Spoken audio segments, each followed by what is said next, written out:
14 ফেব্রুয়ারি কত কষ্ট করে ছাগল চুরি করে গার্লফ্রেন্ডের জন্য 3 পিস কেনে, পুরস্কার কেনে, উপহার কেনে, আছে না নাই?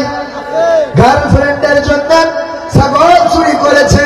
এই 14 ফেব্রুয়ারি লাইলাতুল ফেব্রুয়ারি দিবস, কি এই দিন তাদেরকে উপহার দিতে হবে, বেড়াতে নিয়ে যেতে হবে, মন্টু মিয়ার বাগান বাড়িতে ফেরাতে হবে। টাকা তো পকেটে নাই, কি করা যায়? ছাগল চুরি করে তারপরে বিক্রি করে উপহার সামগ্রী, গিফট সামগ্রী কিনে রাখে। ওগো আমার ভাইয়েরা, এই মেয়েটাও যদি কোনোদিন ছেড়ে চলে যায়, বিয়ে হয়ে গেল, পরের ঘরে চলে গেল, অনেকদিন পরে যদি দেখা হয়, কথা হয়, যদি বলে আমারে ক্ষমা করে দিও, ক্ষমা তো করব। তোমার কাছে একটা বিষয় আমার জানার দরকার ছিল, একটা প্রশ্ন আমার ছিল, একটা আক্ষেপ আমার, কি এমন অপরাধ করেছি তোর জন্য তো ধাড়ি শুরু করলাম। যে যাকে বেশি ভালোবাসে তার কাছে এমন প্রশ্ন করতে পারে না, এমন প্রশ্ন করে, কি এমন অপরাধ? আল্লাহ রাব্বুল আলামিন তেমনই যেন মানুষকে বললেন, একটু জানার ইচ্ছা, ওগো মানুষেরা, কোন জিনিস তোমাদের রব থেকে তোমাদের অস্বীকার করতে শিখালো, তোমাদের রবকে অস্বীকার করতে শিখালো, তোমাদের রব সম্বন্ধে ভুলিয়ে দিল, অথচ তোমরা ছিলে মৃত, তোমাদের কোন জীবন ছিল না, আকার ছিল না, আকৃতি ছিল না।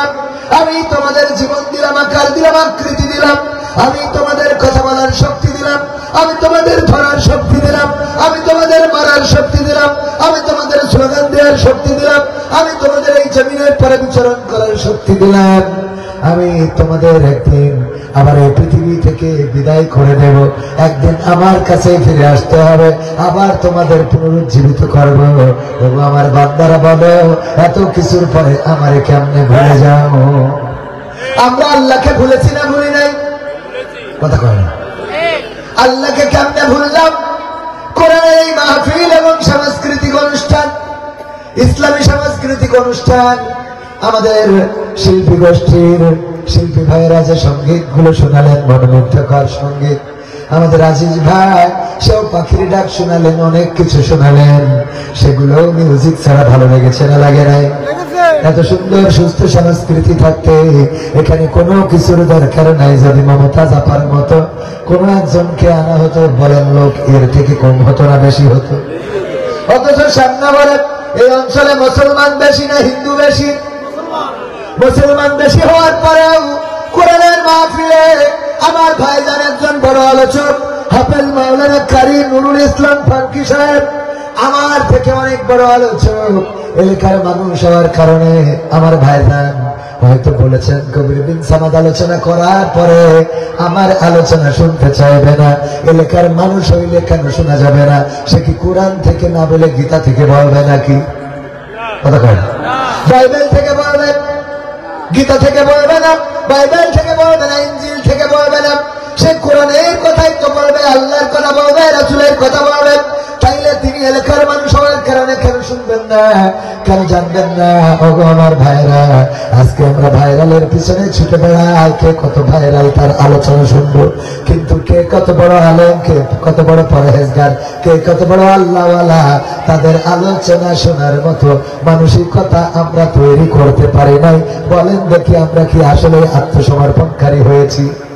আত্মসমর্পণকারী মানে কি মুসলমান? আমরা কি মুসলমান হয়েছি? মুসলমান হইলে তো আমরা এক বাক্যেই বলে দিতাম, কি বলতাম? ইন্না সলাতি ওয়া নুসুকি ওয়া মাহইয়ায়া ওয়া মামাতি লিল্লাহি রাব্বিল আলামিন। ও আল্লাহ, আমার নামাজ, আমার কুরবানি, আমার জীবন, আমার মরণ সব তোমার জন্য, বিশ্ব প্রতিপালক আল্লাহর জন্য। যখন আল্লাহর জন্য নিবেদিত প্রাণ কেউ হয়ে যায়, মসজিদে নামাজে যখন যায়, আজান হয়ে গেছে, বাজার মসজিদের ইমাম সাহেবের তেলাওয়াত ভালো না, বলেন দেখি ওই নামাজ ছেড়ে দিয়ে কেউ চলে যায় নাকি? কথা কেন চলে যায়? নামাজের ইমামের তেলাওয়াত ভালো না, মুয়াজ্জিন আজান দেয় ভালো না, মুয়াজ্জিনের কণ্ঠ ভালো না, যখন আজান দেয় সুরটা ভালো না, তারপরে আজান দেওয়ার পরে যারা নামাজি তারা কি এই কথা বলে যে এই মুয়াজ্জিনের আজানের সুরটা ভালো না, সুতরাং এই ইমামের এই মুয়াজ্জিনের আহ্বানে যাব না। মুয়াজ্জিন যখন বলেছে হাইয়া আলাস সালাহ, হাইয়া আলাল ফালাহ, আসো কল্যাণের দিকে, আসো সালাতের দিকে, এই কথা বলার পরে মুয়াজ্জিনের কণ্ঠ ভালো না হওয়ার কারণে, মুয়াজ্জিনের আজানের সুরটা ভালো না হওয়ার কারণে নামাজি কোন ব্যক্তি কি এমন আছেন নামাজ পড়েন নাই? আছেন নাকি? আবার নামাজে দাঁড়ালেন, ইমামের তেলাওয়াতটা ভালো না, অথবা আপনার গ্রামের ইমাম এলাকার সন্তান, এই এলাকার একজন হাফেজে কোরআন, সে নামাজে দাঁড়িয়েছে, এই কারণে হুকি দিলেন, দেখলেন যে কবির বিন সামাদ তো ইমামতি করে না, ইমামতি করে এলাকার সন্তান হাফেজ মাওলানা কারি নুরুল ইসলাম ফারুকী সাহেব। বলেন নামাজ এইটা দেখার পরে নামাজ পড়বেন না এমন কোন নামাজি আছেন নাকি? এমন কোন নামাজি যদি না থাকেন, তাইলে আজকে এই কোরআনের মাহফিল, তাফসীরুল কোরআন মাহফিল, এখানে তাফসীর করার কথা ছিল আমার প্রিয় ভাই কারি নুরুল ইসলাম ফারুকী সাহেবের। উনার আলোচনা, উনি এলাকার সন্তান হইলে যদি চলে যান, তাহলে বুঝে নেবেন আপনি এখনো পূর্ণ আত্মসমর্পণকারী হতে পারেন। কথা কি বোঝা গেছে? কণ্ঠ ভালো হোক খারাপ হোক, কোরআনের কথা বললে শোনার দরকার আছে না নাই? মতিউর রহমান নিজামী রাহিমাহুল্লাহ ইসলামী আন্দোলনের নেতা ছিলেন, উনার আগে ছিলেন গোলাম আজম রাহিমাহুল্লাহ। তারপরে আস্তে আস্তে করে একজন করে দায়িত্ব পেতে পেতে দায়িত্ব এখন এসে ঠেকেছে কার কাছে? ডাক্তার শফিকুর রহমানের কাছে। এখন কি কোনো একজন জামাতের নেতা কর্মী এমন আছেন বলেছেন যে আমরা এতদিন মাওলানা মতিউর রহমান নিজামীকে মাওলানা ছিলেন, এতদিন যারা দায়িত্ব পালন করেছেন তারা আলেম ছিলেন, তারা মুহাদ্দিস ছিলেন, মুফতি ছিলেন, এখন আমরা ডাক্তারের আমির, ডাক্তারের আনুগত্য মানব না, এর জন্য কি বলেছেন? না, বলেন নাই। কারণ আনুগত্য কি ডাক্তারের করেন না কার? আল্লাহ ও তার রাসূলের আনুগত্য যারা মেনে নিয়েছেন, তারা ডাক্তার হোক, মাস্টার হোক, ইঞ্জিনিয়ার হোক, প্রফেসর হোক, ব্যারিস্টার হোক, যখন যে আপনার আমির হবে তখন সেই আমিরের আনুগত্য মানার দরকার আছে না নাই? উলিল আমরি মিনকুম কথাটা কার? তোমরা আমিরের আনুগত্য করো।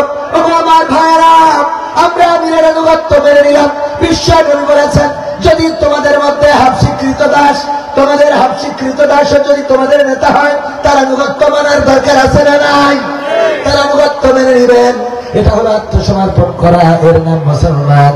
আমরা যখন বলবো ইন্না সালাতি ওয়া নুসুকি ওয়া মাহইয়ায়া ওয়া মামাতি লিল্লাহি রাব্বিল আলামিন, নিশ্চয় আমাদের সালাত, আমাদের কুরবানি, আমাদের জীবন, আমাদের মরণ বিশ্ব প্রতিপালক আল্লাহর জন্য। এই কথা যেই মুসলমান বলে দেবে, ওই ইব্রাহিমের মতো যে বলে দেবে ইন্নী ওয়াজ্জাহতু ওয়াজহিয়া লিল্লাযী ফাতারাস সামাওয়াতি ওয়াল আরদ হানিফা ওয়া মা আনা মিনাল মুশরিকিন। ইব্রাহিম বলেছিলেন আল্লাহকে, হে রব তুমি শুনে নাও, আসমান জমিনের স্রষ্টা তুমি শুনে নাও, আমার মুখটা ঘুরিয়ে দিলাম তার দিকে। এই জমিন যিনি সৃষ্টি করেছেন, আসমান যিনি সৃষ্টি করেছেন, আর এর মধ্যে যা কিছু আছে যিনি সৃষ্টি করেছেন, তার দিকে মুখটা ঘুরিয়ে দিলাম আর ঘোষণা করে দিলাম, আমি অন্য কোনো দল আর করি নে, অন্য কোনো মুশরিকদের সাথে আমার সম্পর্ক নয়, আমি মুশরিকদের দলের নই, আমি মুশরিকদের অন্তর্ভুক্ত নই। এই কথা ইব্রাহিম আলাইহিস সালাম বলার পরে যখন আগুন জ্বালানো হলো, মূর্তি ভাঙলো, মূর্তি ভেঙেছে না মানে নাই? মূর্তি ভাঙার পরে বললো এই কাজ করেছে কে? কে আর করবে? এটা জামাত শিবিরের কাজ। ঠিক না বেঠে? একবার কেউ বলে দেওয়া যেত, কোন তদন্ত ছাড়াই বলা যেত এটা অমুক করেছে, গাজী নজরুল ইসলামের নামে দেওয়া মামলা। কথা কয় না? হুজুর আছে যেখানে, মামলা আছে সেখানে, দাও মামলা হুজুরদের নামে, আর ওলামার নামে, মুফতি মুহাদ্দিসের নামে, ইসলামী আন্দোলনের নেতা কর্মীদের নামে। করুক আর না করুক, করে তো না, এদের নামে মামলা দেয়, তাও এমন এমন মামলা, সামনে মেশিন দিয়ে দেয় কয়েকটা। এইসব মেশিন জীবনে দেখেও নাই, দামা জানে না, এরম দেয়া হতো না। আমি আজকেও দুপুরের আলোচনায় বললাম, কেশবপুরে আমি দীর্ঘদিন হয়ে গেল মুরগি জবাই করি না, ছাগল জবাই করি না, গরু জবাই করি না। এটা করা অন্যায় কিছু নয়, এটা করা গুনাহের নয়, এটা খাওয়াও তো অসুবিধার না, কিন্তু আমি নিজে জবাহ দিই না। কারণ যখন মুরগিটা ধরি কেন জানি একটু মায়া জাগ্রত হয়ে যায়, যখন কবুতরটা ধরি কেন জানি মায়া জাগ্রত হয়ে যায়, যখন মনে হয় সম্ভবত এবার গরু কুরবানিটা এইটা, তাও আমি আমার হুজুরকে ডেকে দিয়েছিলাম, বললো নিজের গরু নিজে কুরবানি করা ভালো, বললাম তাও করবো না, কষ্ট লাগে। এটা ইসলামের জন্য কোনো বাধা নাই, এটা আমার মানসিকতার কথা বলছি। কিন্তু এই আমাকেই দেখা যাবে একদিন অস্ত্র মামলার আসামি করা হবে, এই আমাকেই দেখা যাবে একদিন হত্যা মামলার আসামি করা হবে, এই আমাকে দেখা যাবে একদিন নাশকতা মামলার আসামি করা হবে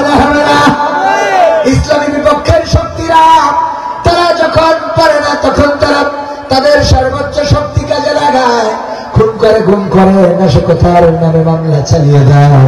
ওগো আমার ভাইজানেরা, ওগো আমার ভাইরা, এই জন্য এই মানুষগুলোর কথা বলছি যে দেখে, যারা জীবনে অস্ত্র দেখে নাই, যারা ছুরি দেখে নাই, পশুর গলায় পর্যন্ত ছুরি চালায় না, একটা ইঁদুরকে পর্যন্ত মারতে চায় না, এই মানুষগুলোর নামে মামলা চালিয়ে দেয়, আছে না নাই? আল্লাহর কাছে যদি আত্মসমর্পণকারী হতো, আল্লাহর কাছে যদি নিবেদন করে দিত নিজেকে, আল্লাহর কাছে যারা আত্মসমর্পণ করে দেয় তারা কখনোই এহেন কাজ করতে পারে না, তারা এমন কাজ করতে পারে না, তারা মিথ্যা মামলা দিতে পারে না, অন্যায় আচরণ করতে পারে না। ওগো আমার ভাইয়েরা, মাথায় রাখতে হবে এই বেলা শেষে, দুনিয়ার জীবন শেষে ফিরে যাওয়া লাগবে কার কাছে?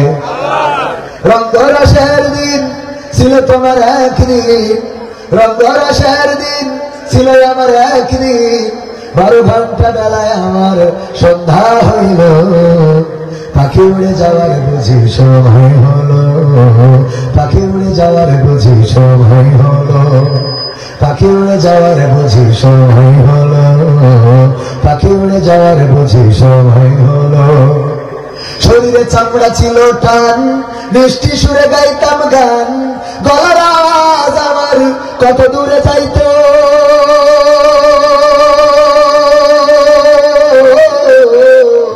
শরীরে চামড়া ছিল টান, মিষ্টি সুরে গাইতাম গান, গলার আওয়াজ আমার কত দূরে যাইতো।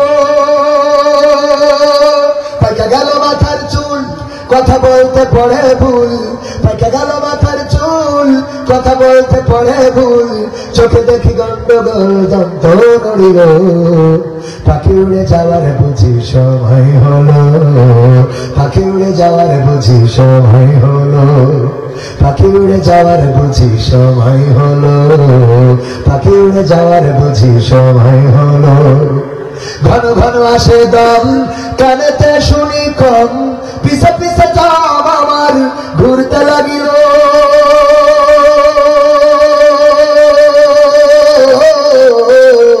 ঘন ঘন আসে দম, কানেতে শুনি কম, পিছে পিছে দম আমার ঘুরতে লাগিল। খাটো হয়ে আসছে পাও, হীন হলো সর্বদাও, খাটো হয়ে আসছে পাও, হীন হলো সর্বদাও, ভাবে বুঝি সময় আমার ফুরিয়ে এলো, পাখি উড়ে যাওয়ার বুঝি সময় হলো, পাখি উড়ে যাওয়ার বুঝি সময় হলো, পাখি উড়ে যাওয়ার বুঝি সময় হলো, পাখি উড়ে যাওয়ার বুঝি সময় হলো। এত সুন্দর পরিপাটি খাসায় আমার ছিল খাটি, দিনে দিনে খাসায় আমার জং ধরিল,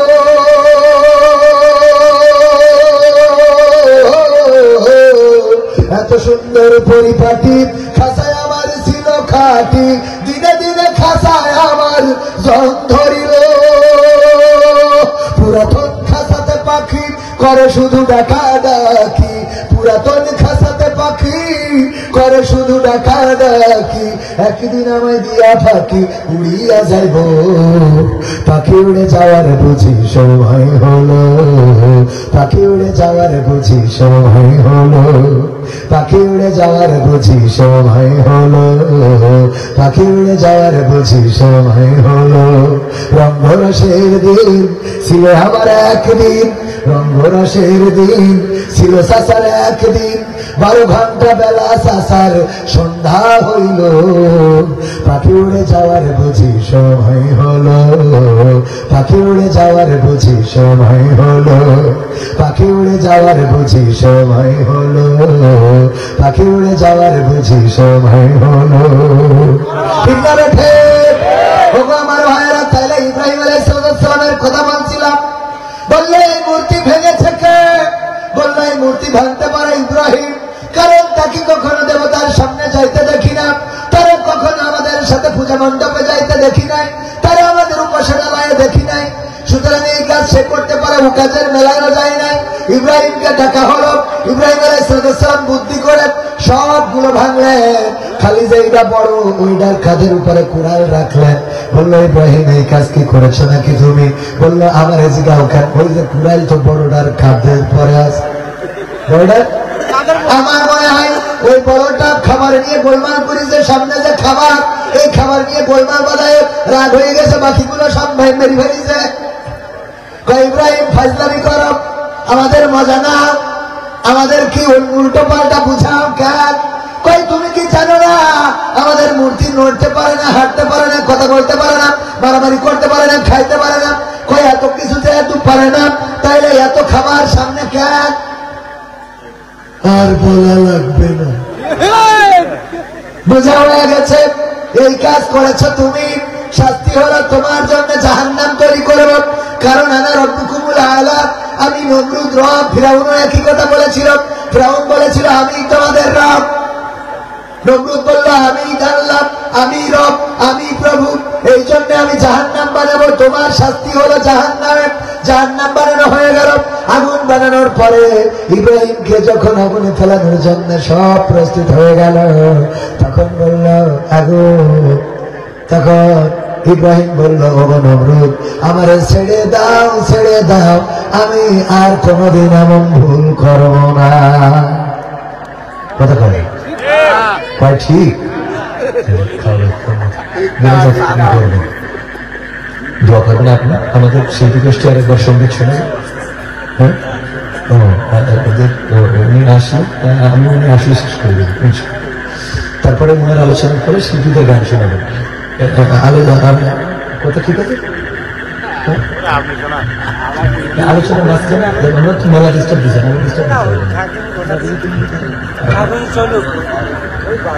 হ্যাঁ আমি যতক্ষণ আমি মানুষদেরকে বুঝাইতে পারলাম না। আমার বক্তব্য হলো যে দাওয়াত নেওয়ার সময় বলি যে আমাকে সেকেন্ড বক্তা করলে 8টা টু 10টা, ফার্স্ট বক্তা করলে 10টা টু 12টা। ক্লিয়ার? আগামীতে মাহফিল যারা নিবেন, এই শ্যামনগর ইসলামী আন্দোলনের উর্বর একটা ভূমি, ঠিক কিনা? এখানে আমার বাবা এই অঞ্চলে মাহফিল করে গিয়েছেন। মাস্টার আব্দুল সামাদ নাম মনে আছে না অনেকে? আমার আব্বার ওয়াজ শুনেছেন এমন একজন কি আছে? একজন আছেন চাচা, ওর আরেকজন মাস্টার আব্দুল সামাদ, ওই যে আরো চাচা আছেন, অনেকেই চেনার কথা। মুরব্বী যারা তারা 23 বছর আগে আব্বা চলে গিয়েছে। তো এই অঞ্চলটায় আসতেন 15 দিন 20 দিন, তখন ফোনের যুগ ছিল না, চিঠি দিয়ে দাওয়াত দিত। হলুদ খামে চিঠি যেত আপনার কাছে, সেই চিঠিতে লেখা থাকতো অমুক তারিখ আমরা মাহফিলের আয়োজন করব, আপনি চলে আসবেন। এবং সেই চিঠির দাওয়াত আমার আব্বা এসে বাস করেছে। আর এই অঞ্চলে যখন আসতেন একদিন 2 দিন না, 15 দিন 13 দিন 17 দিন এই অঞ্চলে কাটিয়ে তারপরে বাড়িতে যেতেন। তখন ফোন ছিল না, খোঁজও পাইতাম না, তারপরে আব্বা বাড়িতে ফিরতেন। তো এই অঞ্চল ইসলামের জন্য উর্বর ভূমি। এই অঞ্চলে আসবো না এরকম না, সবসময় মাথায় রাখবেন যে প্রতিটা দিন আমাদের মাহফিল থাকে। হয়তো আপনার অঞ্চলে একদিন আয়োজন করেছেন, কিন্তু বক্তা যারা তাদের তো প্রতিদিন প্রোগ্রাম। আর আমি একটার বেশি প্রোগ্রাম তেমন রাখি না। আজকে 2টা ছিল, একটা দিনের বেলায় ছিল যশোরের কেশবপুরে, আর এখানে একটা। কালকেও আবার 2টা হয়ে গেছে, একটা বাগেরহাট 12টার সময় আলোচনা করতে হবে, আর একটা পাইক গেছে আপনাদের আশেপাশে। তো যাই হোক, আমি টাইমটাকে গুরুত্ব দিতে আমার যারা দাওয়াত দিয়েছে বলেছে, এই ছেলেটা সাক্ষী, বলেছে আপনার 11টা থেকে 9টা থেকে 11টা। আমি বলছে হুজুর একটু আগে এসে খাওয়া দাওয়া করতে হবে। আমি বললাম খাই আর না খাই টাইম মতো পৌঁছাবে, এতটুকু মাথায় রাখে। খাওয়াটা আগে না, সময়ের গুরুত্ব দেওয়া আগে। কারণ জীবন মানেই সময়, সময় মানেই জীবন, ঠিক কিনা? তো এইটা মাথায় রাখতে হবে, আপনারা সময়ের গুরুত্ব দিবেন। সুতরাং উনি বললো যে আপনার টার্গেট ছিল আমরা 10টায় উঠবো, আমার তো 10টায় উঠেছে, তারপরেও কাজ সারতে পারেন না। আমরা উঠেছেন তো 10টায়, ঠিক কিনা? উঠেছে 10টায় না, তাও তো কাজ সারতে পারেন না। প্রধান বক্তা যারা তারা ঠিক মতো সময় দিতে পারেন না।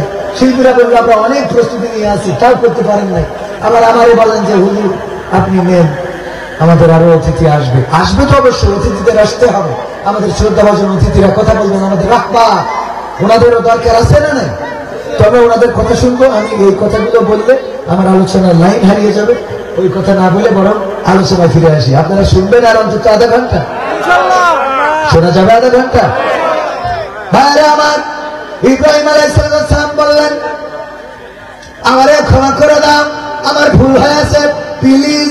বলেছে এই কথা না? তাই ঠিক বললেন কেন? ঠিক বলা যাবে? বেঠিক এটা কি?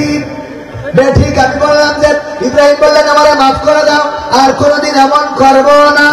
আপনারা বললেন ঠিক। মানে আমাদের অবস্থাটা হলো হুজুর যাই বলবে ওইখানে ঠিক বলতে হবে, এরকম না?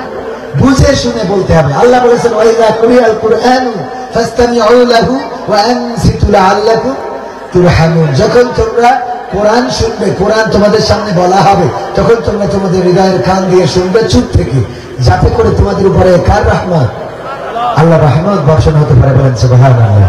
আল্লাহ রহমত আমরা চাই না? চাই না?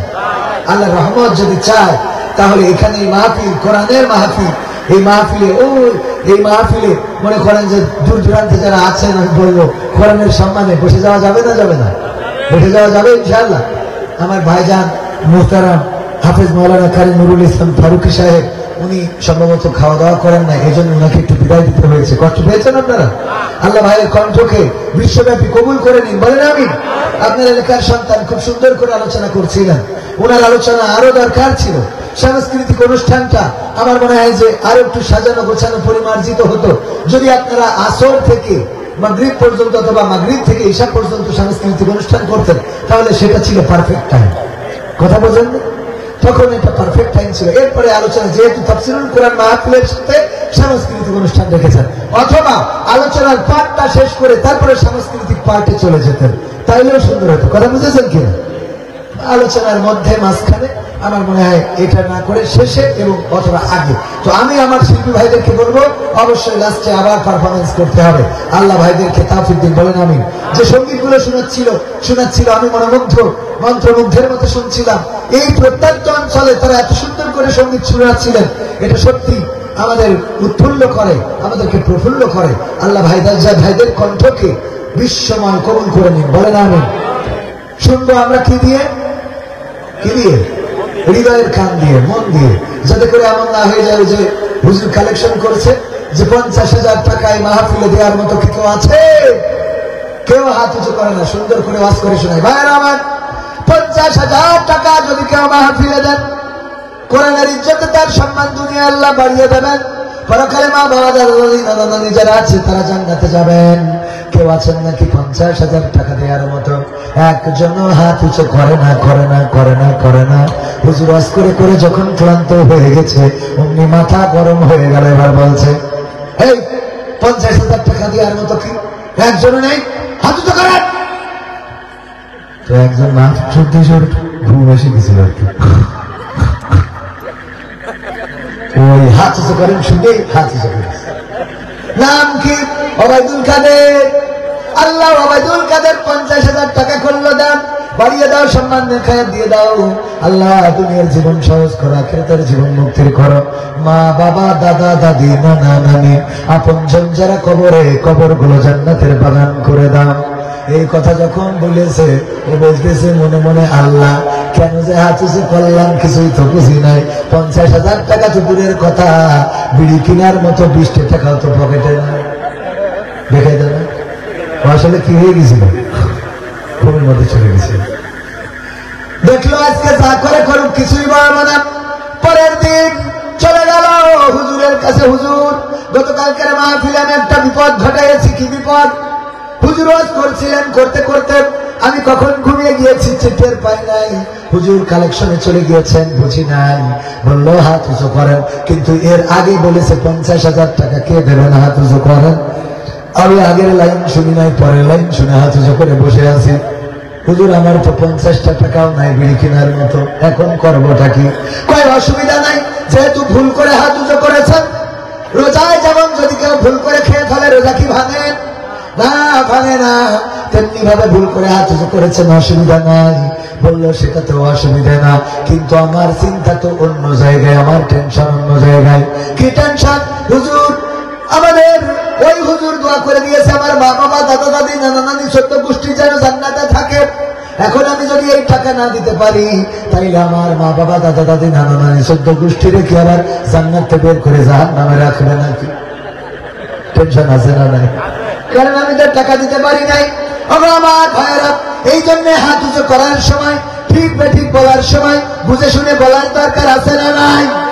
আল্লাহ নবী বললেন, আল্লাহ নবী তাই ফিরাউনকে বা নমরুদ, তখনকার নমরুদকে বলেন নাই যে আমারে বাঁচতে দাও, আমারে ক্ষমা করে দাও, আমার ভুল হয়েছে, আমারে মাফ করে দাও, আর কোনদিন এমন করবো না।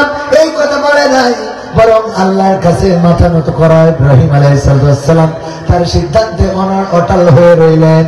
আল্লাহর কাছে বললেন, ইন্নী ওয়াজ্জাহতু ওয়াজহিয়া লিল্লাযী ফাতারাস সামাওয়াতি ওয়াল আরদ হানিফান ওয়া মা আনা মিনাল মুশরিকিন। ও আল্লাহ, আমার মুখটা তো ঘুরাইছি তোমার দিকে, আমি কোন মুশরিকদের সাথে যেতে পারি না, আমি তাদের অন্তর্ভুক্ত, তাদের দল হইতে পারি না, আমি তাদের দলে স্লোগান দিতে পারি না। সেই দলের লোক বলে, আমার নেতা তোমার নেতা অমুক সাতা মাতা সাথে মাতা আছে না নাই? আমাদের নেতাকে, আমাদের নেতাকে, আমার নেতা তোমার নেতা, হ্যাঁ আমাদের নেতা বিশ্ব নবী মুস্তাফা, আমাদের জাতির পিতাকে ইব্রাহিম আলাইহিস সালাম আমাদের জাতির পিতা। আমাদের আদি পিতার নাম কি? আদম আলাইহিস সালাম আমাদের আদি পিতা, আদি মাতা হাওয়া আলাইহিস সালাম। বাবু আমার ভাইরা, আমরা এইগুলোর বাইরে অন্য কোন সিলেবাস মানতে রাজি? রাজি? অন্য কোন সিলেবাস আমরা মানতে রাজি না। সুতরাং যারা বলে আমার নেতা তোমার নেতা অমুক সাতা মাতা সাতা মাতা, আমার নেতার চরিত্র ফুলের মতো পবিত্র, নামাজ পড়ে না এক ওয়াক্ত, গাঞ্জা টানে 5 ওয়াক্ত, আছে না না? ওই নেতার পিছনে স্লোগান দিলে এখন অনেকেই বলে আমার নেতা যেখানে আমরাই আছি সেখানে, নেতা তুমি এগিয়ে চলো আমরাই আছি তোমার সাথে, নেতা তোমার ভয় নাই, রাজপথ ছাড়ি নাই, নেতা এখন কলকাতায়, তোরা এখন আছিস কোথায়? ঠিক আছে, নেতা এখন কলকাতায়, তোমরা এখন কোথায়? এমপিরা সব কোথায় গেল? মন্ত্রীরা সব কোথায় গেল? কোথায় কাদের কাকা? তাদের সারা দেশটা এখন লাগে ফাঁকা ফাঁকা।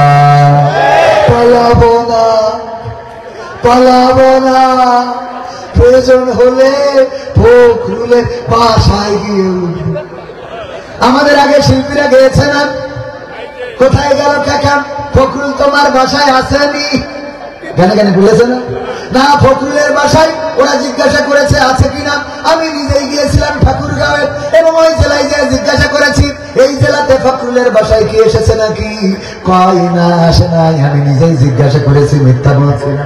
ও আমার ভাইরা, সুতরাং যারা বলেছে পালাবো না পালাবো না, তারাও পালিয়ে গিয়েছে, বলেন ঠিক কিনা? নারায়ে তাকবীর। বিশেষ অতিথির আগমন, প্রধান অতিথির আগমন।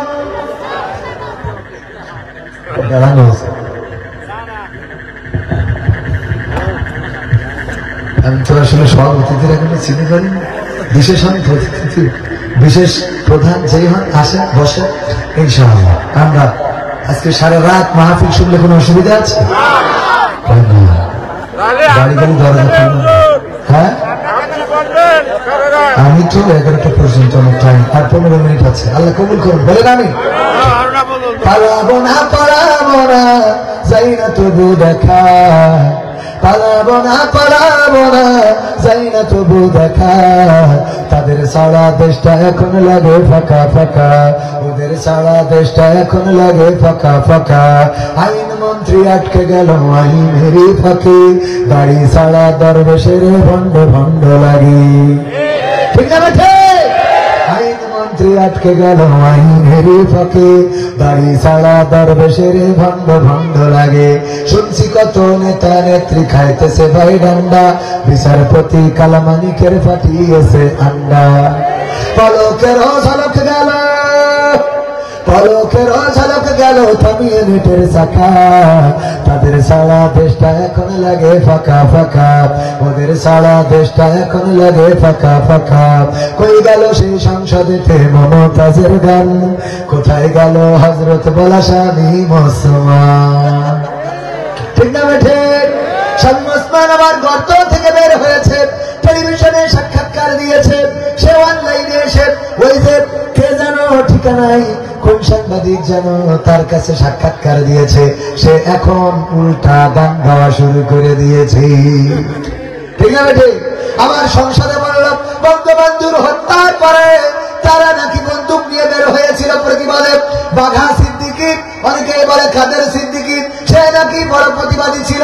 এত বড় প্রতিবাদী তোমরা, তোমাদের জাতির পিতার বাড়ি ভেঙে ফেলা হলো, যেই বাড়িতে নেতার স্থপতি বঙ্গবন্ধুর রক্তের দাগ লেগে আছে, কত স্মৃতি, শেখ হাসিনার স্মৃতি, শেখ রেহানার, শেখ জামালের, শেখ কামালের, শেখ রাসেলের, এমনকি ফজিলতুন্নেসা, এত মানুষের বঙ্গবন্ধুর পরিবারে যেখানে রক্তের দাগ লেগে আছে, যেই বাড়িতে এত স্মৃতি, ওই বাড়িটা যখন ভেঙে ফেললো তখন এত নেতা একজন সামনে গেল না।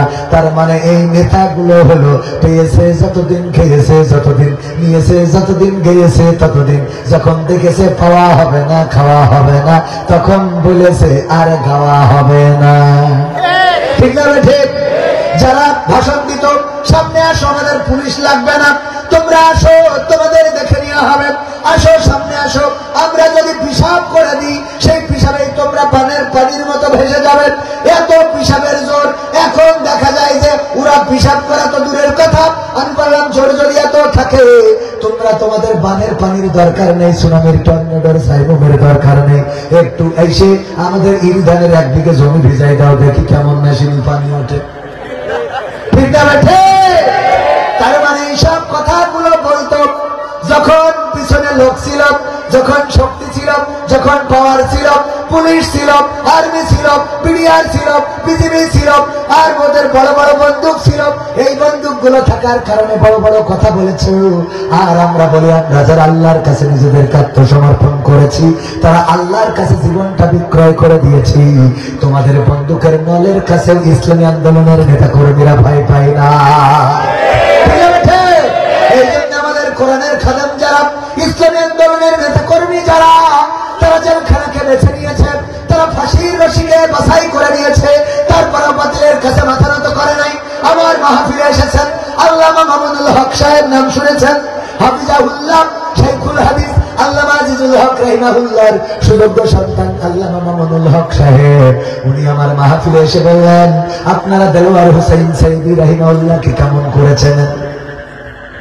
অনেকেই বলল কোরআনের ফকি হিসাবে চিনি, মুফাসসির হিসাবে চিনি। আল্লামা মামুনুল হক বললেন, আপনারা তো শুধুমাত্র তাকে কোরআনের পাখি হিসাবে চেনেন, আর আমি তাকে এমন চিনি, আল্লামা মামুনুল হক তিনি আমাদের অ্যাঙ্গেলের লোক নন, তিনি অন্য অ্যাঙ্গেলের লোক। আমাদের মাহফিলে আসাকে কেন্দ্র করে পর্যন্ত কত বাধা সৃষ্টি করেছে, কিন্তু এমন একজন মানুষ যিনি বলেছেন কোরআন প্রচারের জন্য, অনেকেই ওই সময় বলেছে এটা জামাতের আয়োজিত মাহফিল, সুতরাং এই মাহফিলে মামুনুল হক আপনার যাওয়া যাবে না। তিনি সব বাধাকে উপেক্ষা করে আল্লাহর জন্য, কোরআনের জন্য আমাদের মাহফিলে এসে প্রমাণ করে দিয়েছিলেন যে তিনি সকল মানুষের জন্য, কোরআনের জন্য, ইসলামের জন্য প্রকৃত অর্থে আত্মসমর্পণকারী, যারা কোরআনের জন্য ডাকবে তাদের ডাকে সাড়া দিতে রাজি আছি। মামুনুল হক আসলেন এবং বললেন, আপনারা আল্লামা সাইদিকে চেনেন কোরআনের পাখি হিসাবে।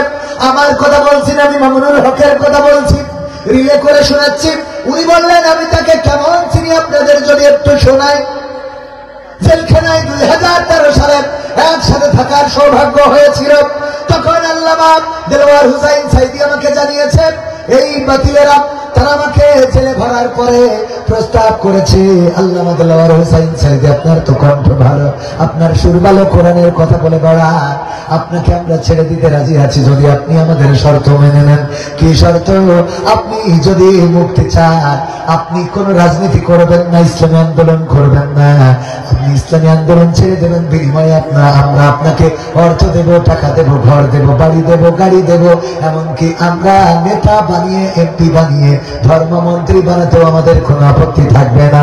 বিনিময়ে ইসলামী আন্দোলন ছেড়ে দিয়ে আমাদের পক্ষে আসতে হবে।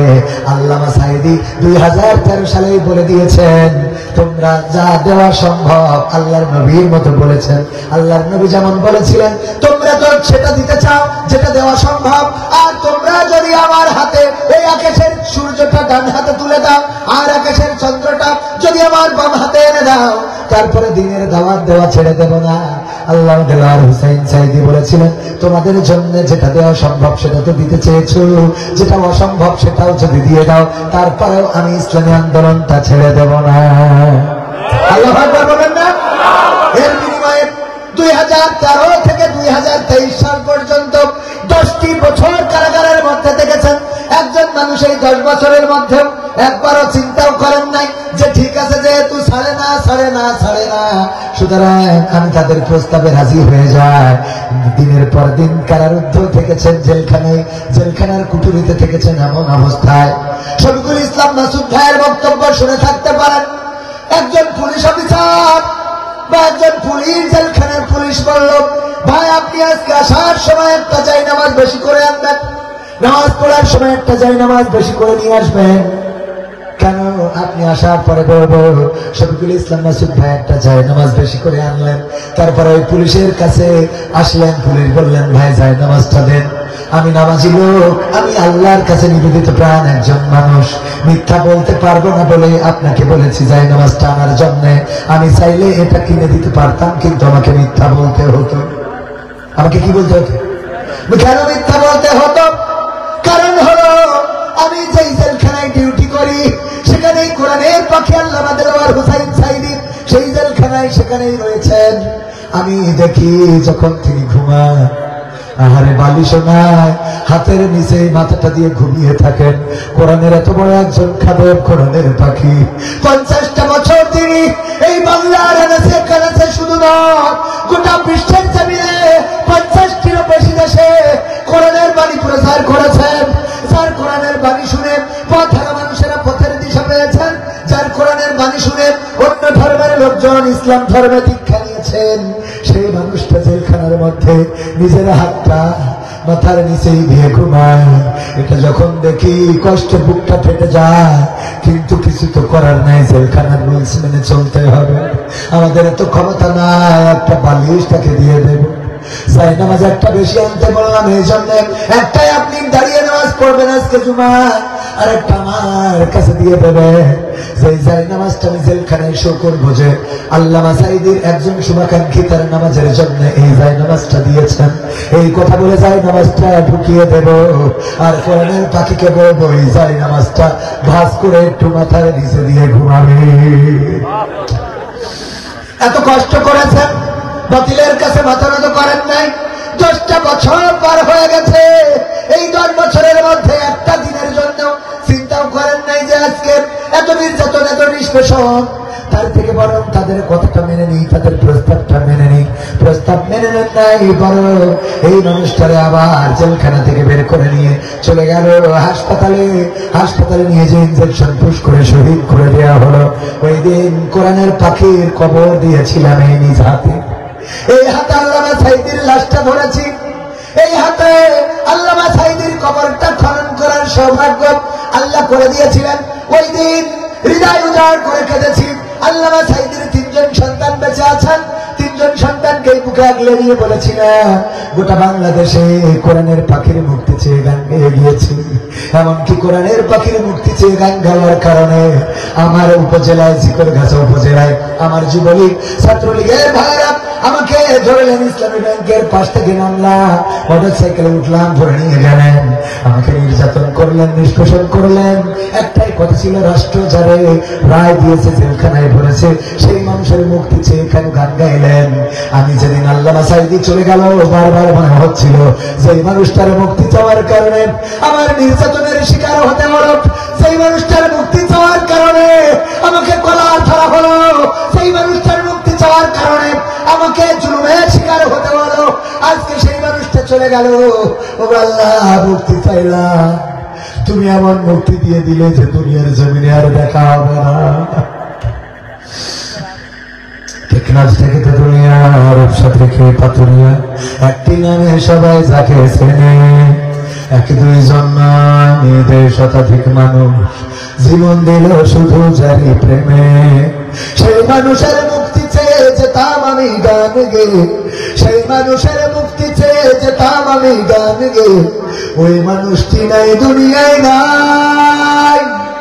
আজ আর মুক্তি চাওয়ার নাই প্রয়োজন নাই রে, আজ আর আমার গানের নাই প্রয়োজন নাই, আজ আর মুক্তি চাওয়ার নাই প্রয়োজন নাই গো, আজ আর আমার গানের নাই প্রয়োজন নাই। আল কোরআনের মধুর বাণী বলতো সুরে সুরে, নবীর বাণী পৌঁছে দিত বিশ্বটাতে ঘুরে। আল কোরআনের মধুর বাণী বলতো সুরে সুরে, নবীর বাণী পৌঁছে দিত বিশ্বটাতে ঘুরে। তার মুখের বয়ান শুনে হতো মুসলমান, বুকের সাথে বুক নিয়ে ধন্য কত প্রাণ। সেই মানুষের মুক্তি চেয়ে যেতাম আমি গান গে, ওই মানুষের মুক্তি চেয়ে যেতাম আমি গান গে। সেই মানুষটি নাই দুনিয়ায় নাই, আজ আর মুক্তি চাওয়ার নাই প্রয়োজন নাই রে, আজ আর আমার গানের নাই প্রয়োজন নাই, আজ আর মুক্তি চাওয়ার নাই প্রয়োজন নাই গো, আজ আর আমার গানের নাই প্রয়োজন নাই। লাখো লোকের সমাগম হতো তার সে মাহফিলে, এসব দেখে আবু জাহেলের কলিজা যেত জ্বলে। লাখো লোকের সমাগম হতো তার সে মাহফিলে, এসব দেখে বাতিলের জানি কলিজা যেত জ্বলে। সুরে সুরে তার কেটে যেত যে আধার অমানিসা, পথহারারা খুঁজে পেত সঠিক পথের দিশা। সেই মানুষের মুক্তি চেয়ে যেতাম আমি গান গে, সেই মানুষের মুক্তি চেয়ে যেতাম আমি গান গে। ওই মানুষটি নাই দুনিয়ায় নাই, আজ আর মুক্তি চাওয়ার নাই প্রয়োজন নাই রে, আজ আর আমার গানের নাই প্রয়োজন নাই, আজ আর মুক্তি চাওয়ার নাই প্রয়োজন নাই গো, আজ আর আমার গানের নাই প্রয়োজন নাই, আজ আর মুক্তি চাওয়ার নাই প্রয়োজন নাই রে, আজ আর আমার গানের নাই প্রয়োজন নাই। আমার ভাইরা, এই কথাগুলো বুঝানোর জন্য বললাম, আল্লাহর কাছে যারা মাথা নত করা যায় তারা তো এভাবেই মাথা নত করে।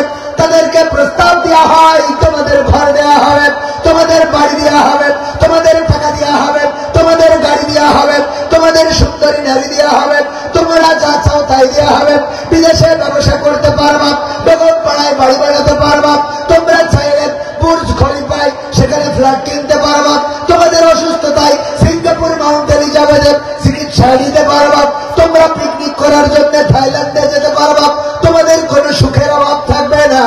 কিন্তু আল্লাহর কাছে যারা মাথা নত করে দেয় তারা সব সুখ দুপায়ে দোলে, তারা ফাঁসির কাষ্ঠকে, ফাঁসির রশিকে নিজেদের জন্য সৌভাগ্যের মনে করে নাই। ঠিক আছে, তারা জেলখানাকে ভয় পায় না, তারা ফাঁসির রশিকে ভয় করে না, বরং আমি বলেছি তোমরা আমাদেরকে মৃত্যুর ভয় দেখাও, অথচ আমরা তো তারা যারা আমরা প্রতিনিয়ত দোয়া করি, হে আমাদের রব, ও আমাদের আল্লাহ, তুমি তো আমাদের মৃত্যু দিবাই, মারাই তো যাওয়াই লাগবে।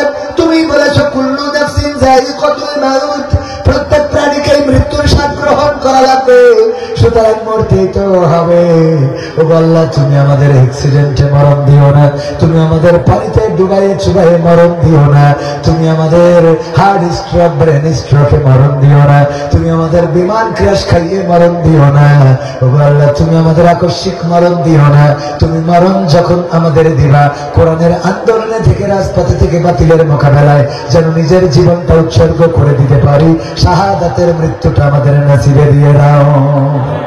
বলি না বলি না, আমাকে শহীদ করে সেই মিছিলে শামিল করে নিও, আমাকে শহীদ করে সেই মিছিলে শামিল করে নিও। সেই মিছিলের নেতা আমির হামজা, খুবাইব খাবাব তোমার ছিল যারা অতি প্রিয়, শামিল করে নিও, আমাকে শহীদ করে সেই মিছিলে শামিল করে নিও। শাহাদাত শাহাদাত শাহাদাত চায়, শহীদ হয়ে বাঁচতে চায়, শাহাদাত শাহাদাত শাহাদাত চায়, শহীদ হয়ে বাঁচতে চায়। সে পথে শাহাদাত, সে পথে জীবন হারাতে চায়, শাহাদাত শাহাদাত শাহাদাত চায়, শহীদ হয়ে বাঁচতে চায়, শাহাদাত শাহাদাত শাহাদাত চায়, শহীদ হয়ে বাঁচতে চায়। ঠিক না বেঠে? আমরা আল্লাহর কাছে শাহাদাতের মৃত্যু প্রত্যাশা করি, আর এই শাহাদাতের মৃত্যু হলো আল্লাহর জমিনে আল্লাহর দ্বীন কায়েমের জন্য নিজের জীবনকে উৎসর্গ করা, বাতিলের মোকাবেলায় নিজেকে আত্মনিয়োগ করা। এই চিন্তা যার মধ্যে নাই, যার শাহাদাতের মৃত্যুর তামান্না নাই,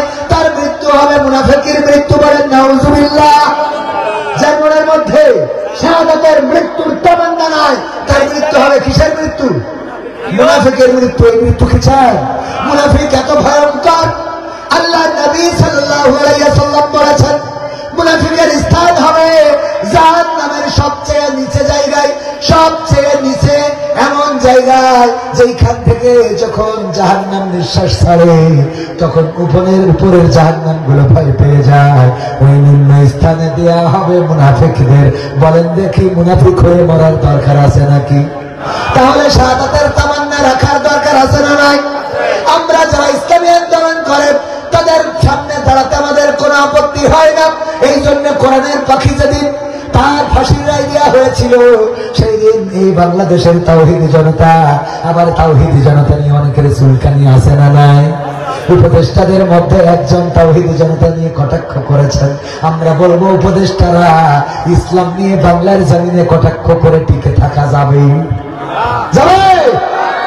কারণ ইসলামী আন্দোলনের নেতাকর্মী শুধু নয়, তাওহীদি জনতা প্রস্তুত আছে সব কিছু মোকাবেলা করতে। আল্লাহর জমিনে আল্লাহর দিন কায়েম না হওয়া পর্যন্ত তাওহীদি জনতা বিশ্রাম নেবে না। তারা সিদ্ধান্ত নিয়েছে আল্লাহর জমিনে আল্লাহর দিন কায়েম না হওয়া পর্যন্ত হয় শহীদ হবে, না হয় এই আন্দোলন মৃত্যুকাল চালিয়ে যাবে। বলেন ঠিক কিনা? ঠিক না? কি হবে বেঁচে থেকে অযথা বিদ্যা শিখে যদি না গড়তে পারি শোষণবিহীন সমাজটাকে? কথা কর, কি হবে বেঁচে থেকে? আরেকটু জানিস কি হবে? ছাত্র সেজে চুমু খেয়ে সনদ খানা যদি হয় বিদ্যালয়টা সন্ত্রাসীদের আড্ডাখানা। কি হবে? ছাত্র সেজে চুমু খেয়ে সনদ খানা যদি হয় বিদ্যালয়টা পরিমণিদের আড্ডাখানা। এর চেয়ে মরাই ভালো, দেশ ছেড়ে যাওয়াই ভালো। এর চেয়ে মরাই ভালো, দেশ ছেড়ে যাওয়াই ভালো। কি হবে ধোঁকা দিয়ে বিবেকটাকে? কি হবে ধোঁকা দিয়ে বিবেকটাকে? কি হবে বেঁচে থেকে অযথা বিদ্যা শিখে যদি না গড়তে পারি শোষণবিহীন সমাজটাকে? কি হবে বেঁচে থেকে? কি হবে যুবক নামের বোঝা হয়ে এই ধরাতে যেখানে মা বোনেরা ধর্ষিতা হয় দিনে রাতে? ধর্ষণ আছে না নাই? কি হবে যুবক নামের বোঝা হয়ে এই ধরাতে যেখানে মা বোনেরা ধর্ষিতা হয় দিনে রাতে? যৌবনের সার্থকতা ঘুষিবে সকল ব্যথা, যৌবনের সার্থকতা ঘুষিবে সকল ব্যথা। পারে যদি বলি দিতে মানুষ রূপী পশুটাকে, পারে যদি বলি দিতে মানুষ রূপী পশুটাকে। কি হবে বেঁচে থেকে অযথা বিদ্যা শিখে যদি না গড়তে পারি শোষণবিহীন সমাজটাকে? কি হবে বেঁচে থেকে? কি হবে লেখালেখি কলমবাজির ওই মহড়া সমাজের আসল চিত্র যদি না যাই তুলে ধরা? কি হবে টিভি চ্যানেল সাংবাদিকের এই ক্যামেরা সমাজের আসল চিত্র যদি না যাই ভিডিও করা? যদি ওই ঘুষের বলে কলমটা উল্টো চলে, যদি ওই হ্যালো কলে ক্যামেরা উল্টো বলে, তবে কি যাবে রোখা দুর্নীতিকে? যাবে? তবে কি যাবে রোখা দুর্নীতিকে? কি হবে বেঁচে থেকে অযথা বিদ্যা শিখে যদি না গড়তে পারি শোষণবিহীন সমাজটাকে? কি হবে বেঁচে থেকে? কি হবে নামাজ রোজা ইমানদারির ভয় করে কোরআনের কর্মীগুলো থাকে যদি কারাগারে? কি হবে নামাজ রোজা ইমানদারির ভয় করে কোরআনের খাদেমগুলো থাকে যদি কারাগারে? মসজিদের কোণে বসে জিকির যত করো কষে, মসজিদের কোণে বসে তাসবিহ যত টানো ঠেসে, এভাবে যায় না পাওয়া আল্লাহকে। এভাবে যায় না পাওয়া আল্লাহকে। কি হবে বেঁচে থেকে অযথা বিদ্যা শিখে যদি না গড়তে পারি শোষণবিহীন সমাজটাকে? কি হবে বেঁচে থেকে? কি হবে আলেম হয়ে ইমাম সেজে মসজিদেতে পারে যদি সত্য কথা উচ্চ স্বরে না বলিতে? কি হবে আলেম হয়ে ইমাম সেজে মসজিদেতে পারে যদি সত্য কথা উচ্চ স্বরে না বলিতে? সাকিব করো যদি ছেড়ে দাও ইমামতি, সাকিব করো যদি ছেড়ে দাও ওই না গদি। কি হবে ধোঁকা দিয়ে আল্লাহকে? কি হবে ধোঁকা দিয়ে আল্লাহকে? কি হবে বেঁচে থেকে অযথা বিদ্যা শিখে যদি না গড়তে পারি শোষণবিহীন সমাজটাকে? কি হবে বেঁচে থেকে? কি হবে নেতা হয়ে জনবলে ঘাট ফুলিয়ে শ্যামনগর গরম দেখে যদি থাকো ঘরে শুয়ে? এমন নেতা আছে না নাই? বলল যে খেলা হবে, আমরাও মনে করলাম খেলা তো একটা হবে, কিন্তু এখন মাঠ আছে, প্লেয়ার নাই। কথা কয় না? মাঠ আছে, খেলোয়াড় নাই। মাঠ আছে, খেলোয়াড়েরা মাঠ রেখে কোথায় যেন চলে গেল। আমি বলছিলাম ধানমন্ডির এই ঐতিহ্যবাহী বাড়িটা, যেই বাড়ি বঙ্গবন্ধুর বাড়ি, 32 নম্বরে এত সুন্দর একটা 3তলা বাড়ি, কত স্মৃতি বিজড়িত বাড়ি। এই বাড়িটা যখন ভেঙে সরকার করে দিল, তছনছ করে দিল, তখন কত নেতা ইতিপূর্বে গল্প শোনাতো, কত ইতিহাস শোনাতো। তারা নাকি রাজপথে থেকে রক্ত দিত, তারা নাকি বঙ্গবন্ধুর জন্য প্রতিবাদ করে, তারা নাকি শেখ হাসিনার জন্য জীবন দিতে কার্পণ্য বোধ করে না। কিন্তু দেখলাম কি, নেত্রী চলে যাওয়ার পরে বাড়িটাও ভাঙলো। এই বাড়ি পাহারা দেয়া তো দূরের কথা, এই বাড়ি ভাঙার প্রতিবাদের জন্য রাজপথে কাউকে দেখা গেল না। ঠিক না ঠিক? আমি বলেছি যেহেতু রাজপথে নামো নাই, যেহেতু বাধা দাও নাই, চায়ের দোকানে বসে বিঠাত বার বাবা নেত্রী ফেরবে ভয়ঙ্কর রূপে, এই কথা বললে কিন্তু খবর আছে। কথা কয় না? চায়ের দোকানে বসে বলো যে সময় আসছে, সময় আসবে, অসুবিধা নাই, সময় তো আসতেই হবে। চিরকাল ক্ষমতা চিরস্থায়ী থাকে। ক্ষমতা এখন যারা নিয়েছেন, আগের যারা ছিল তারা তাহাজ্জুদের ভোট নিয়ে ক্ষমতায় ছিল, আর এখন যারা আছে ওরা তো নামাজই পড়ে না। সুতরাং তাহাজ্জুদ গুজারিরা ভোট তাহাজ্জুদ পড়ে ভোট নিয়েও যেহেতু টেকে নাই, এখন তো সব বেনামাজি, এরা তো টেকবেই না। আর আগামীতে যারা আসবে তাদেরও মাথায় রাখা লাগবে যে তাহাজ্জুদ পড়ে যদি চেয়ার ঠিকানো না যায়, তাইলে নামাজ ছাড়া কিন্তু চেয়ার ঠিকানো যাবে না। ঠিক না বেঠে? তাহাজ্জুদ পড়লো কেন, তাহাজ্জুদের কথা কেন বললাম আপনাদের জানান। এক চাচা আমার চাচাজানের মতো গিয়েছেন ভোট দেওয়ার জন্য, যে বললো আমার নাম্বারটা দেখে দাও। কয় নাম্বার যে দেখে দেবো? আল্লাহ চাচা আপনি এখন আসলেন, ভোট তো দিয়া শেষ। কয় কি করে হলো? আমি তো সকাল করে এসেছি। কয় রওনা দিয়েছেন বাড়ি থেকে কখন? কয় ফজরের নামাজ পড়ে রওনা দিয়েছি। কয় আমরা তো তাহাজ্জুদের নামাজ পড়ে কাম সেরেছি। তাহাজ্জুদের নামাজ পড়ে তো কাম সারা শেষ, তাইলে বাবাজি কি করবো? এখন যেহেতু ভোট দেওয়া হয়ে গেলে যেতে পারেন। চাচা চলে যাচ্ছে, ডাক দিয়ে বলে শোনেন চাষিরে যেন আবার কষ্ট করে পাঠায় না। কয় কেন, তোমার শাশুড়ি কি ভোট দিয়েছে? কয় হ্যাঁ শাশুড়ি ভোট দিয়েছে, শাশুড়ির ভোট দেওয়া শেষ। শাশুড়ি চাচা দোয়া করছে, হে আমার রব, এমন মানুষটার সাথে তুমি আমার জান্নাতেও দিও না।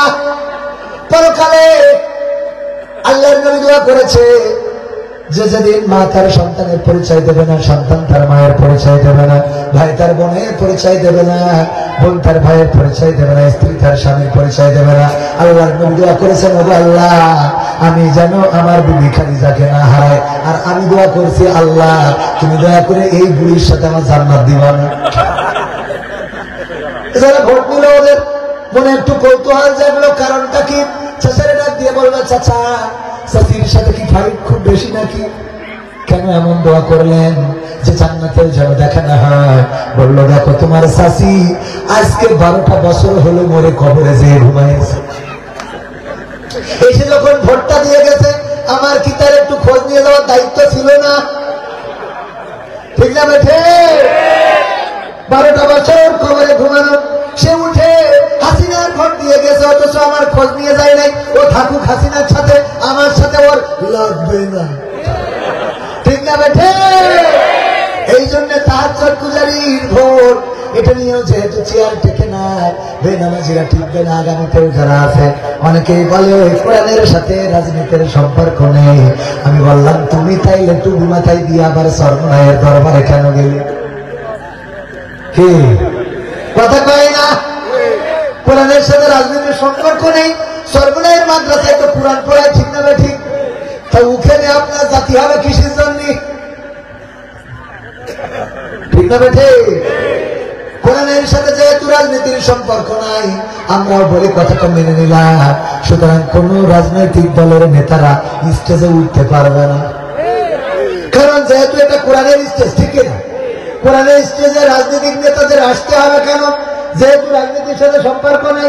যারা বলে কোরআনের সাথে রাজনীতির সম্পর্ক নাই তাদেরকে স্টেজে উঠতে দেওয়া হবে।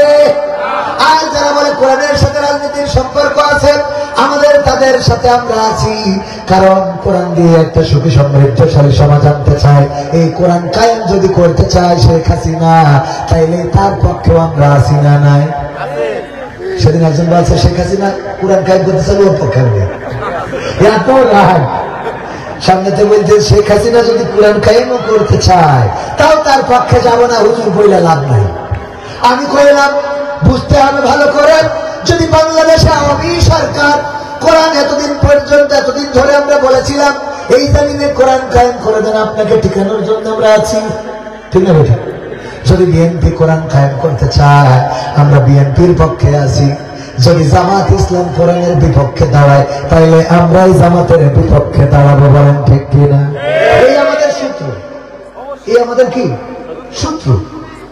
অনেকেই মনে করে হুজুর মনে হয় জামাতের পক্ষ নিয়ে কথা বলতে আসছে, চেয়ারম্যানের পক্ষ নিয়ে কথা বলতে আসছে, হেফাজতের পক্ষ নিয়ে কথা বলতে আসছে। মোটেও নয়, আমি এসেছি কোরআনের পক্ষে কথা বলার জন্য।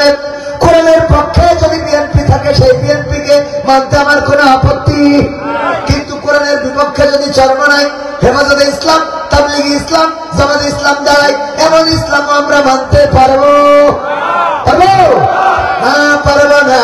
আল্লাহ রাব্বুল আলামিন সুন্দর করে বললেন কাইফা তাকফুরুনা বিল্লাহি ওয়া কুনতুম আমওয়াতান ফাআহইয়াকুম সুম্মা ইউমীতুকুম সুম্মা ইউহয়িকুম সুম্মা ইলাইহি তুরজাউন। ও আমার বান্দারা, কোন জিনিস তোমাদেরকে তোমাদের মহান রব থেকে ভুলিয়ে দিল, অথচ তোমরা ছিলে মৃত, তোমাদের কোনো জীবন ছিল না, তোমাদের কোনো আকার ছিল না, তোমাদের কোনো আকৃতি ছিল না। আমি তোমাদের জীবন দিলাম, আকার দিলাম, আকৃতি দিলাম, এই পৃথিবীর পরে আমি তোমাদের সৃষ্টি করলাম, আবার একদিন আমি তোমাদের মৃত্যু ঘটাবো, আবার একদিন আমি তোমাদের পুনরুজ্জীবিত করবো। বেলা শেষে ফিরে আসা লাগবে কার কাছে? নারায়ে তাকবীর। প্রধান অতিথির আগমন, মাহফিলের পক্ষ থেকে গাজী নজরুল ইসলাম সাহেবের আগমন, মাহফিলের পক্ষ থেকে, শ্যামনগরবাসীর পক্ষ থেকে আমাদের এমপি সাহেব এসে পড়েছেন। আপনারা খুশি না বেজার? ইসলামী আন্দোলনের নেতা আমাদের রাহবারেরা আমাদের সামনে দাঁড়ায়, ব্যানার ধরে সামনের মিছিলে থাকে, বিপদের সময়ও সামনে, সুখের সময়ও সামনে আছে না নাই? আছে। আমাদের ভাইজান, আমাদের শ্রদ্ধাভাজন রাহবার এসেছেন, আমরা একটু বরণ করে নিয়ে তারপরে দু একটা কথা বলে আমার মোহতারামের কাছে দিয়ে দেব।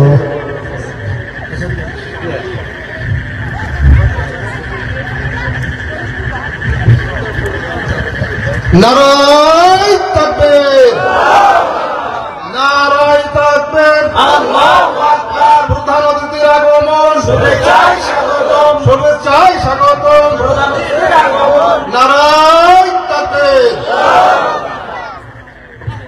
ওগো আমার ভাইয়েরা, তাইলে আমরা আলোচনা, আমি যেখান থেকে সেখানে স্টার্ট করতে পারি, কোনো সমস্যা নেই, অসুবিধা আছে কোনো? আমরা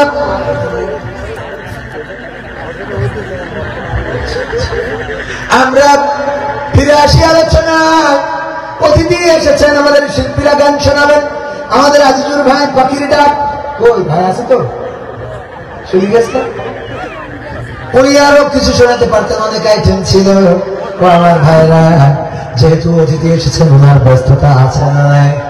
প্রতিদিন কত প্রোগ্রাম, আগে তো মোটামুটি একটু অবসর পাইতো, মাঝে মাঝে অ্যারেস্ট করে নিয়ে যায় জেলখানায়, ঠিক ঠান্ডা করে রেখে দিচ্ছে, ঠিক না? ঠিক, আগে একটু সুবিধা ছিল। ক্লান্ত হয়ে যেত যখন দিন প্রচার করতে যে, তখন অ্যারেস্ট হয়ে যেত, জেলখানায় যে চুপচাপ কোরআন পড়তো, বই পড়তো, বই লিখতো, এর মধ্যে দিয়ে দিন পার করতো। কিন্তু এখন এমন অবস্থা, কাজ করতে করতে ঘুমানোর টাইমটাও পাওয়া যায় না, আর একটু যে ফুসরত পাবে এর গ্রেপ্তার করবে, তাও মামলা তো খারিজ হয়ে গেছে, ঠিক আছে? ঠিক। এই জন্য প্রতিদিনের ব্যস্ততার মধ্যে এসেছেন, আমরা কৃতজ্ঞ মুহতারামের কাছে। ওগো আমার ভাইরা, আলোচনা আমাদের ছোট ছোট বাচ্চারা আয়োজন করেছে, ওরা মাহফিলের সিস্টেমও বোঝে না। এই মাহফিলের মধ্যে একরকম, দুই রকম, তিন রকম, চার রকম ঢুকাই ফেলেছে। আমার কখন দিতে হবে ওরা ঠিক করে বুঝে উঠতে পারে নাই। একবার মনে করিস প্রধান বক্তা দিলে ভালো হবে, একবার মনে করিস বিশেষ আকর্ষণ দিলে ভালো হবে, একবার মনে করিস উপরে দিলে ভালো হবে, একবার মনে করিস নিচে দিলে ভালো হবে। যে মেজাজ করেছে বাচ্চারা, আমরা ক্ষমা করে দিতে পারি না, পারি না। আবার এই বাচ্চারা অনেক খরচ করেছেন, হুজুরদের আনার পিছনে টাকার খরচ আছে না নাই? টাকার খরচ, এই মাইক, লাইট, প্যান্ডেল, এত খরচ। ছোট ছোট বাচ্চাগুলো এই খরচের জন্য আমাদেরকে বলে নাই, আমাদেরকে বলেছেন হুজুর পাশে একটা মসজিদ আছে, বিনির্মাণের কাজটা একটু থমকে আছে, এই মসজিদের জন্য যদি পারেন একটু হাত বাড়াবেন। আমি আপনাদের কাছে মুহতারামের বক্তৃতার আগে একটু হাত বাড়াতে চাই। ও আমার ভাইয়েরা বলেন দেখি এই মসজিদের জন্য একটু সহযোগিতা করা যাবে কিনা? যাবে? আমিও করতে চাই। আমার ইসলামিক সিটির ভিতরে কুল ইসলাম ভাই 500 টাকা দেন। আমার ক্যামেরাম্যান আছে এখানে, টাকা আপনারা বের করেন। আমি মনে করলাম আমার ক্যামেরা পার্সন মনে হয় দূরে। আল্লাহ বলেছেন ইয়া আইয়ুহাল্লাযীনা আমানু লিমা তাকুলুনা মা লা তাফআলুন। ও ইমানদারেরা এমন কথা বলো না যা তোমরা কাজে করো না। টাকা চাবো কিন্তু দেবো না, তা হবে না। ঠিক আছে? ঠিক। আমি ব্যক্তিগতভাবে শুরুটা করে দিলাম, যদিও ছোট, তাও প্রতিদিন এইভাবে দিতে হয়।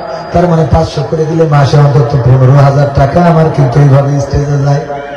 আলহামদুলিল্লাহ, আল্লাহ কিছুটা হইল দেওয়ার সুযোগ করে দেয়।